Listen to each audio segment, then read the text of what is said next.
Hi everyone, and welcome to Exploring the Build. If you just found this place, then welcome. I'm Alex, and this is my new channel where we theorycraft and explore different character builds for Dungeons & Dragons 5th edition. Today is our first video on the Gloomhaven series of character builds, where we're going to be trying to take the character classes from the hit board game Gloomhaven and recreate them in Dungeons & Dragons using the mechanics from 5th edition. With the Kickstarter for the Gloomhaven RPG starting today, I'm a little impatient and have decided to combine my love for D&D with Gloomhaven in order to tide me over until the RPG's release. For those who know Gloomhaven, we're going to be recreating each of the character classes from Gloomhaven, the Forgotten Circles expansion, Jaws of the Lion, and Frosthaven. For any of the locked character classes, I will be sure to add plenty of spoiler tags so that nothing is given away about any of the classes that aren't already considered public knowledge. Additionally, I'm not recreating any of the cards exactly, but rather looking at the main mechanics of the character art, and the overall theme as inspiration to use when looking at D&D mechanics for recreating that character class. For those who know D&D, since these are mainly just theory crafting builds intended just for fun, there will be times that I'm going to be using Unearthed Arcana. Unearthed Arcana is unofficial material, so it may not be okay to use at every single table, but some DMs may allow it. If you actually like the idea of using some of these builds in your game, and you want to kind of get around any of the unofficial material that may be suggested in the builds that I create, then I will be sure to add in some replacement suggestions when needed. Starting off our series today, we are going to be looking at making the Inox Brute in D&D. So the Brute is a big brick of a warrior, and they are one of the two tanky starting characters for Gloomhaven. They only really do a couple of things well, and that's hitting enemies and not dying. We're mainly looking to emulate a big frontline character that can take a lot of punishment and then deal it out just as much. Before we start our build though, let's look at their flavor text. Inox are a primitive and barbaric race, preferring to live in small nomadic tribes scattered across the wilderness. There they subsist through hunting and gathering, scraping together a meager existence while fighting off the more dangerous creatures of the wilds. What they lack in intelligence and sophistication, they make up for with their superior strength and size, always eager to prove themselves in a challenge. And one should certainly take care in challenging an Inox. Their society does not pay much heed to ethics or morality. For the Inox, it is all about survival. Kill or be killed. There is a class of Inox, however, who have abandoned their nomadic ways to embrace life in human cities, employing their great size and strength to earn a more comfortable living. Disparagingly called brutes by those who employ them, the Inox perform many tasks of menial labor, from construction to loading and unloading ships. Less savory types have also been known to hire brutes as extra muscle. Ideology matters little to the brute when given a chance to show his strength and get paid to do it. So starting in character creation with our lineage, we're going to be going with custom lineage from Tasha's Cauldron of Everything. The Brute is an Inox, which is a race that doesn't exist in D&D, so we're going to have to make it up. Custom lineage is going to get us a free feat, a skill or dark vision, and then an ability score improvement of +2 to one ability of our choice. I'm going to go with dark vision between dark vision and the skill, because we have no need for the skill, and there's nothing that says Inox don't have dark or low light vision. So we'll take it because it's going to be the better of the two features. For our starting feat, we're going to take Heavy Armor Master. It buffs our strength or our constitution by 1, and it gives us damage reduction to non-magical piercing, bludgeoning, and slashing damage. Straight damage reduction like this is the closest we're going to get to the shield effect from Gloomhaven, so that's why I prefer this as our starting feat. Now, if you'd rather take a different feat that doesn't revolve around the use of heavy armor specifically, feel free to do so. There are always good options like Tough for extra health, or Piercer, Slasher, or Crusher to actually give us a little bit of a boost to our stats, as well as some added effects depending on what type of weapon and damage type we're dealing. For our stats, we're going to do point buy. I usually do point buy for all my character builds just because I find it to be the most balanced way of creating an actual theory crafted character. Rolling, you could get any number of random stats, and the standard array just is a little bit too basic, whereas point buy we get to choose which stats we want to actually increase.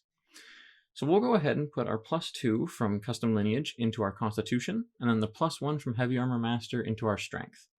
With this, we should end up with 16 strength, 10 dexterity, 16 constitution, 10 intelligence, 13 wisdom, and 10 charisma. Feel free to redistribute these scores as you see fit, and yes, we could get our strength or constitution to a score of 18 right off the bat. However, I usually prefer more well-rounded characters, and in this case I'm going to try to keep our strength and constitution roughly even. For our background, it doesn't really matter what we pick. I personally go with the soldier background, as it's trying to emulate the whole idea of the Brute being a more mercenary type warrior, but you could reasonably pick anything and make it work. Time to start the level breakdown of our build. At level 1, we're picking Fighter. The Brute is just a big warrior who hits things really well. There's no tricks like Rage or Smite to support our damage, so Fighter is going to work best. At level 1 Fighter, we get Second Wind as well as a fighting style. Second Wind is a nice self-heal. It gives us 1d10 plus our Fighter level hit points back, and it's just a bonus action to use, so it's pretty nice to have. For our fighting style, that's going to give us a passive buff that usually we want to pick one that's going to complement our weapon that we want to use. And since the Brute is a sword and board fighter as depicted by their artwork, that's what I'm going to be trying to emulate here. From the main list of fighting styles we can choose from, I've narrowed it down to Protection, Interception, Defense, or Dueling. Any of those 4 will work best with a sword and board type of fighting style. So if you aren't too picky about the weapon and didn't really want to go the route of a sword and board, you can pick whichever fighting style is your favorite. But for the sake of this build, I'm going to choose Dueling. I choose Dueling here because it gives us a little bit of a boost to damage, and our first ASI increase that's going to go into Strength isn't going to be coming for a little while. So this will help us scale relatively well with the rest of our damage. At level 2, we stay Fighter and gain Action Surge. A quick note for this build, we're pretty much just sticking with Fighter the entire time. There are still going to be some choices such as subclass and feats that will reflect how we can actually create the Brute in D&D, but as far as our actual D&D class goes, we're just sticking with Fighter and we're calling it a day. Like I said, there's no rage damage that a barbarian could offer, or smite damage that a paladin could offer, or anything else that would really want. There is a bit of thematic flair and something, I guess, like Ranger or even Barbarian that gives a more tribal and nomadic type of feel to the character. But for the sake of just looking at their main mechanics, Fighter's really all we need. Obviously, if you feel like a little dip into another class would be helpful for you, or want to try and get some sort of multi-class that you think would be a lot better, feel free to take that. At 3rd level, we're going to gain our subclass, and in my mind, there's really only one right answer for what is going to emulate the Brute in D&D, and that is the Fighter Brute from Unearthed Arcana. Now, if you don't want to use Unearthed Arcana, like I had said, a couple suggestions would be any of either Battlemaster, Champion, or Samurai. The Battlemaster I like as a fit for the Brute because their maneuvers can really emulate the cards, and I had said I wasn't going to try to emulate those cards point for point. However, the Battlemaster can actually get that done pretty reliably. The Sweeping Attack Battlemaster maneuver, for example, works a lot like Leaping Cleave, the Gloomhaven card. Champion and Samurai, on the other hand, give more of the theme of a fighter that's going to just stay in the fight for as long as possible and dish out a lot of damage before they go down.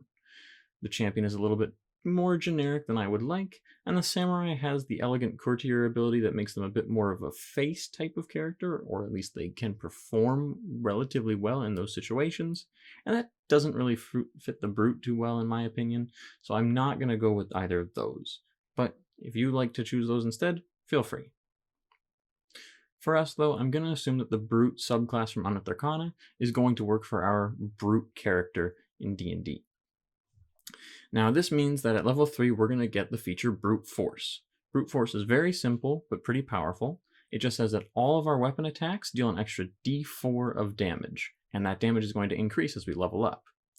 Brute is admittedly a bit of a generic type of fighter, the same way Champion is, but their features are a little bit better, and while they're not official, the fact that they're named the Brute, and the fact that they are just a generic fighter's fighter type of subclass, is why I really like them for our Brute character class.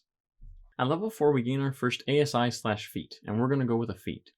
Here I'm going to actually pick the Charger feat, and admittedly Charger is not the best feat to take, but there is some rationale behind it.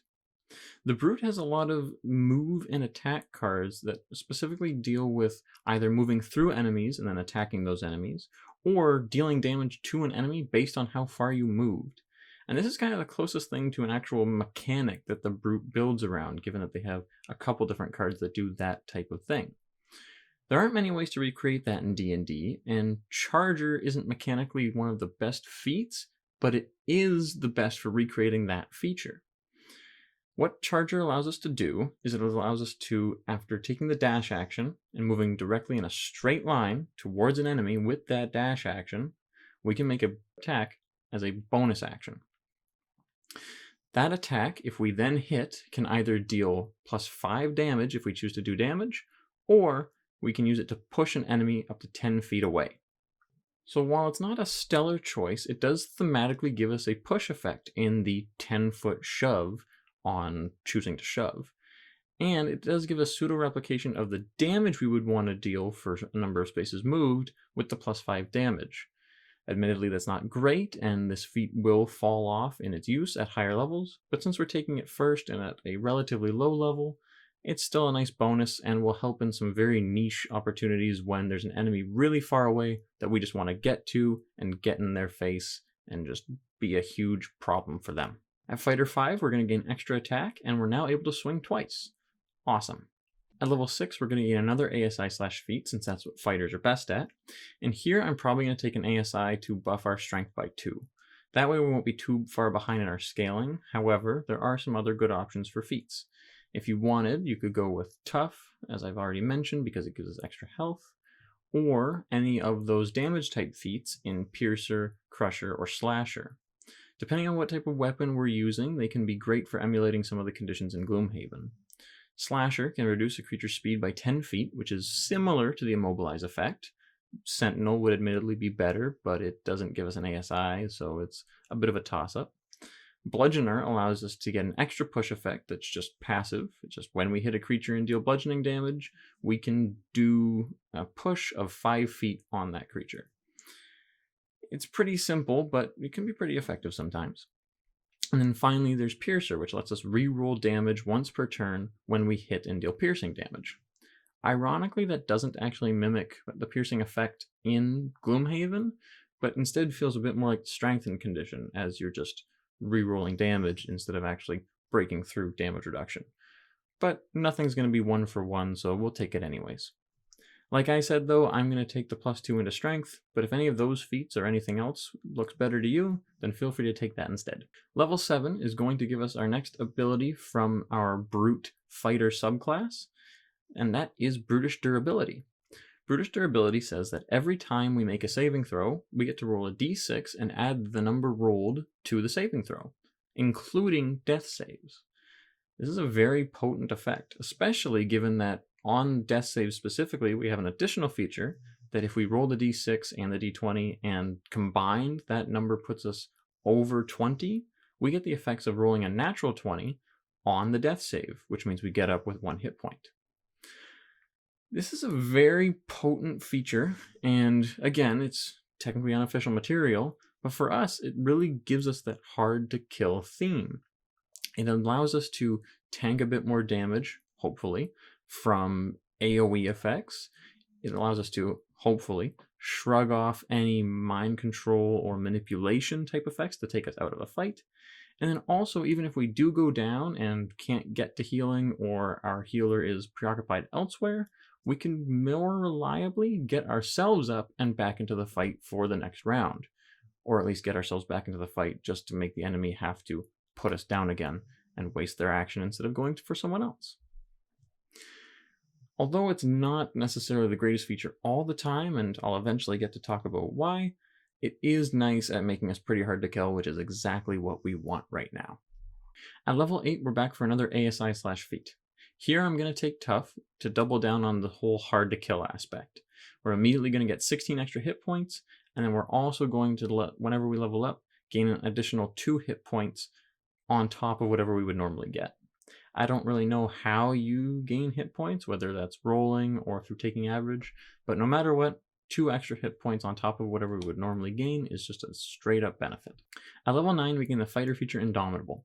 Indomitable lets us reroll any saving throw that we fail. And did I say we were doubling down on being hard to kill? I meant tripling down, because this actually stacks with Brutish Durability. Brutish durability says whenever you roll a saving throw, meaning that if we fail a saving throw and the d6 didn't help us to pass it, we can choose to re-roll the saving throw with Indomitable and then add the d6 again, re-rolling it, of course. This is a very potent effect, though admittedly there's a reason that it's not always the greatest. And like I said I would talk about in Brutish durability, I'm going to talk about that now. Fighters are usually very specialized. Just look at our stats. We're good at strength and constitution, but not much else. This means that even with the extra d6 or the extra reroll from Indomitable, there's still a likelihood that we'll just end up failing the saving throw because we get unlucky with both of our rolls. That's not always the greatest, but the fact that we get to re-roll both the d20 and the d6 on a failed saving throw should hopefully help us out in some clutch situations, or at the very least get us out of a few tight squeezes in terms of just taking damage. There's nothing we can really do to avoid taking this and take a better feature in its place, unless of course your DM has homebrewed some sort of rule to change this feature. But for now, we're just going to go with it because we want the rest of what's coming in Fighter. At level 10, we're going to gain an additional fighting style from the Brute subclass. Here, I'm probably going to take the defense fighting style, as it still works well with the sword and board style of fighting, and it also makes us a bit harder to kill. So we're really kind of quadrupling now on how to be hard to kill. Protection and interception are also some good choices as well, and they make us more tanky in terms of protecting allies. So if you'd rather do that instead of focus on just making ourselves hard to kill, feel free to take those instead. Another honorable mention for fighting style would be Superior Technique. Superior Technique gives us a single Battlemaster maneuver and a d6 to use it, and those, like I had mentioned with the Battlemaster subclass, could actually be used to mimic our Gloomhaven cards. Again, it's not perfectly one for one, and it'll be a little weaker than just going Battlemaster, but it's still something to mention. Besides the fighting styles, we also gain a benefit from the Brute subclass. Our passive d4 damage is now a d6. This is a nice little damage boost after buffing our durability 4 times in a row, so it's good to see it, and now all of our weapon attacks are going to be dealing an extra d6 just passively. Very nice to have. At level 11, we gain another extra attack, meaning we can now swing 3 times. This is a lot more damage, which is nice, given that we can swing 3 times on a turn, potentially action surge, and if all of those attacks hit, or at least whichever ones do, are also dealing a straight up extra d6 on top of our weapon damage. Very nice for dishing out a lot of consistent damage. At level 12, we're back to gaining the fighter's bread and butter ASI/feats. Now remember those weapon feats I talked about a little bit ago? Piercer, Crusher, and Slasher? Well, we're going to start taking them, and yes, all of them. They give us good bonuses to our ability scores as they're all half feats, and they are also great ways to mimic the conditions from Gloomhaven. I would recommend starting with whichever damage type you use and then going back for the others. If you really only want to choose one, since you're only consistently dealing one type of damage, that's fine. Just make sure you pick up some ability score improvements or something to actually keep the rest of our stats scaling well. For us and our build, I'm going to go with Slasher because I'm partial to swords first, and then put the +1 from Slasher into Strength. And then eventually, Piercer is going to also go into Strength to cap our Strength at 20. And then I'm going to take Constitution from Crusher to add +1 to our Con to start boosting our Constitution. One other thing is that if you weren't set on taking all 3 of the damage type feats, and maybe you didn't actually want Slasher that much, I would highly recommend taking Sentinel as a replacement in order to give us another Immobilize effect. Slasher isn't ideal for Immobilize, as it's only a reduction of 10 feet to an enemy creature's speed, but it's on demand once per turn when we hit an enemy creature. Sentinel's a little bit harder to pull off, so it's a bit of a toss-up as to which one we really want, and since I want all 3 of the damage type feats, I'm going to be ignoring Sentinel, unfortunately. However, if you don't need Slasher, I would definitely recommend it. At level 13, we can use our Indomitable feature twice per long rest. Very nice, especially since it still stacks with brutish durability. At 14, we're going to gain another ASI/feat, so go ahead and pick another one of the weapon feats that I already mentioned. Like I said, I'm taking Piercer to cap our strength, or if you weren't doing that, pick another feat that you think is going to be great for emulating the Brute. At level 15, we gain the feature Devastating Critical from the Brute subclass. This says that whenever we gain a critical hit, we deal extra damage equal to our level in this class. This is a really powerful buff, given that, for example, the Barbarian's Brutal Critical feature only gives an extra weapon die of damage rolled onto the critical. This, on average, is a little bit more damage than what the Barbarian could get access to, so it's pretty nice for us. It does admittedly only trigger on a critical hit.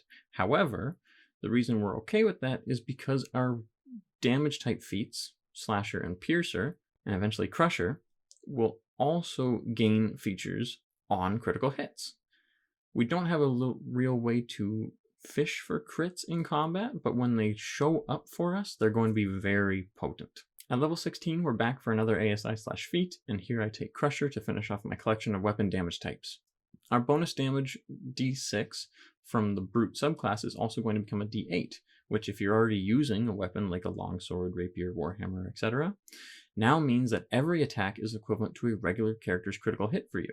And a critical hit for us is going to be, 4d8 on a swing, plus our devastating critical feature from Brute, plus the added effect of whatever damage type we're using. Again, our critical hits are still rare because they only happen on a 20, but they're very potent. It's nice to see. At level 17, we can action surge twice per short rest and use Indomitable 3 times per long rest. This is a nice boost to both damage and durability. At 18th level, we gain the last feature from our Brute subclass, which is Survivor.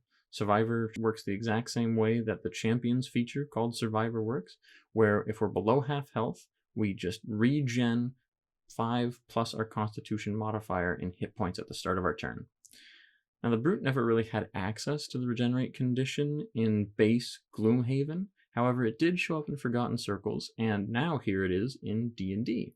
Admittedly, the regenerate feature is always usually a high-level feature in D&D, but we're still happy to have it. At level 19, we get our final ASI/feat, and it doesn't really matter what we take here as long as we improve our con by +1. It sucks that we didn't get to cap it, but of course you could have if you'd like to. And 18 for Constitution plus Tough is still really good. We got a lot of hit points and enough bonuses to our durability that we're going to be taking a lot of punishment before we actually go down. Finally, at level 20, we can attack 4 times. And if that bonus to damage wasn't enough, our passive damage die from the Brute subclass also now becomes a D10 instead of just a D8. We're now doing more damage from our passive bonus than we are from our actual weapons damage, unless, of course, we have a magical weapon of some kind that gives us extra damage.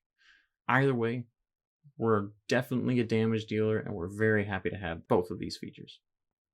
Alright, so time to summarize our build.